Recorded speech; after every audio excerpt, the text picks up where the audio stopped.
hardliner. Alam nila yan. Pati pulis. Pati pulis alam nila. They are not ready siguro to talk about it. Sinabi ko yan sa mga pulis. Putang ina kayong mga pulis. Pag pumasok kayo dyan sa droga, kayo ang mauuna. No need to strike it out if that is the real way that the mayor then phrased his sentence. Yes, Mr. Chair, with the indulgence of the SP Pro Tempore. Says Senator Risa? Opo, Mr. Chair, kasi siguro napansin pati ng former president yung shock ng lahat. Bakit, sir, yan ba ang trabaho ng pulis? Na pumatay ng mga suspected criminals? Sir, yung mic nyo. Pag dumaban. Bakit Iba po yung pagka-express kasi kanina, so I had to clarify. Bakit Salamat, SP Pro Tempore. Salamat, Mr. Chair. No. Hindi yan ang tanong ko.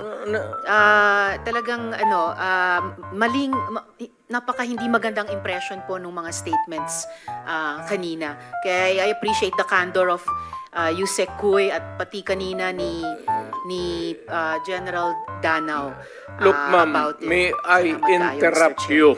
I'm done, Mr. Chair. Kindly.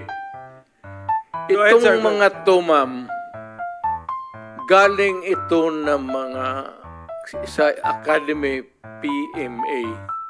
Hindi ito mga bubo. Hindi rin ito papayag na utusan mo ng illegal.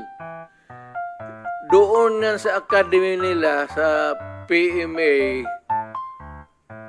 they are from there to yung ano talaga yung batas. Kaya pag inutusan mo yan, sabihin mo, patayin mo, sabihin, sir, mukhang hindi pwede yan, sir. I tried. Ako mismo, I tried. Ako, marami ako, patay mo, sir.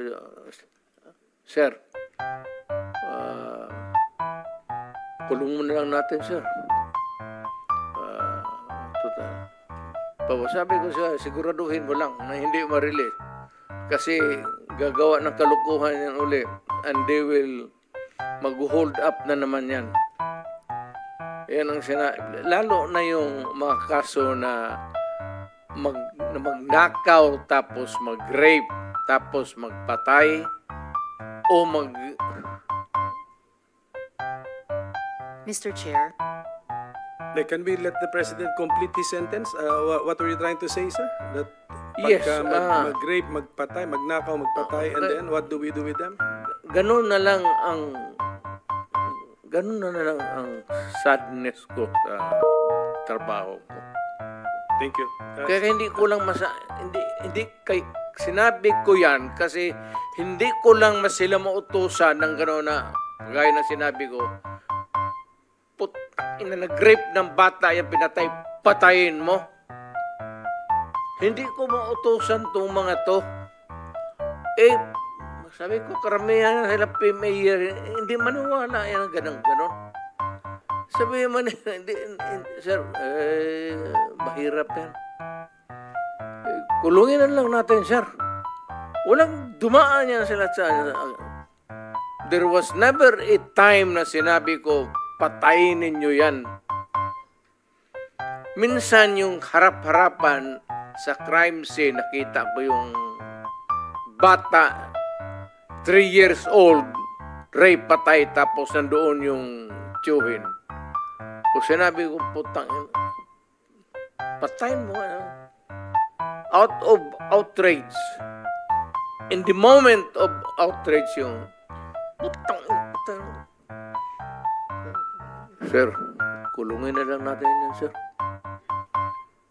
Anong nangyari doon, Mr. President? Yung insidente na yun, napatay nga yung tito? Pinatay? Hindi. Mr. Chair. Yes, Senator Risa. Alam ko po na matatalino mga taga-Philippine Military Academy. Hindi po yan ang issue. Ang kinaklarify ko po ay kanina sinabi nyo na in-encourage nyo ang PNP na i-encourage yung suspect na lumaban. Yes. Para mapatay, para masabing nanlaban. Correct. Correct. Para Ito sa very ma-minimize. incorrect. Correct, yes. Very incorrect po, if I may Yes, say, as a it's not civilian, a- sa okay, professional police. It Salamat depends kayo, on, Mr. Chair. ano na natin yan, ma'am. That's your view, that. It's not my Hindi view ka only, Mr. Chair. dumaan Thank you for hindi ka putting it on dumaan record. Pagka-mayor, pagka-prosecutor. Ako, alam ko, dumaan ako, prosecutor, mayor, presidente, alam ko ang trabaho ko.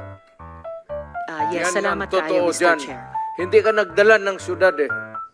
You never Totoo had po, a Mr. chance Chair. to solve the problem of a community. Thank you, Mr. President. Thank you for Senator putting it on Hindi record, tayo Mr. Chair. magkaintindihan dyan. Senator Estrada has the floor. Thank you, Mr. Chair. At Alam kung niyo, pabalikin ako, sir, gagawain ko uli yan. Dublado. Your Honor. silence please. Osaa, silence the gallery, and those who will do that again, exclude them from the hearing hall. Gallery, please do not encourage me. Huwag nating kalimutan, may bombshell na inamin ang dating presidente kanina. Sinimulan niyang i-implicate, ilaglag yung mga ilan sa mga dating PNP officials natin na involved daw sa Davao Death Squad noon. Pero sila mismo, sinabi nila na may death squad sila. Siya. Bagamat hindi daw pulis, may death squad siya. Yun yung iniimbestigahan nga natin dito, Mr. Chair. Yung war on drugs, yung extrajudicial killings na nangyari nung war on drugs, sinimulang modelo sa Davao noon, tapos iniimbestiga natin kung yun ang ginamit na template o modelo para i-scale up nationwide. So, bombshell yung sinabi po ng dating presidente na meron na silang death squad, anuman ang pangalan yan, police o non-police ba yan, kasi it looks like what we are investigating now, yung ginamit na instrumento para sa war on drugs na nagbunga ng napakaraming extrajudicial killings. You are For the record, Mr. correct, ma'am. Reaction. Tama Thank you, ka talaga. Mr. Chair. Tama ka talaga. So, ganito na lang. Huwag na lang yung pulis. Kawawa yan, wala yung sa experience, Davao. Ako. Imbestigahan niya ako. Set a date for an investigation para sa akin. Ako ang imbestigahan ninyo. At kunin ninyo yung record sa Davao yung namatay. At sabihin ko sa inyo kung wala akong taguin. Alam mo, nag-warning ako, huwag kayong gumawa dito. Kasi gusto ko ang Davao. Ang Davao was a very kawawa noon. Alam ninyo sir, panahon ng NPA nung hindi pa ako mayor, kita mo ang Davao. Left and right ang hold up, walang makalabas sa bahay. Pati mga pulis takot. Kasi nandyan yung mga NPA, pinapatay sila. Kaya sinabi ko, nag-agyat ako sa bukid. Nung na-mayor ako, sabi ko, ayaw ko ng away sa inyo. Pero yung mga pamilya ninyo, nandyan sa syudad natin. Yung mga top hunso ng Communist Party, bilangin ninyo ilan na ang taga Davao. Saan ang pamilya nila? Sa Davao. Kaya umakyat ako sa bukid. Sinabi ko, stop it. Huwag ninyong patayin ang mga pulis ko kasi putang ina yung pamilya ninyo. Yayariin ko yan. Mr. Chair, if I may, dahil matagal na po yung sa NPA, kung maaring mag-follow-up question ako sa dating presidente. Go ahead, Mr. sir. Squad. Mr. Chair? Salamat Go ahead, kaayo, Senator Mr. Risa. Chair. Kanina, sinabi nyo there were 7 people dun sa inyong self-described death squad. Ano po yung mga pangalan nila? At paki-describe yung structure ng organization na sinet up nyo, yung death squad na iyon. Yung death squad ko, ang death squad ko, ma'am, is, of course, it is organized.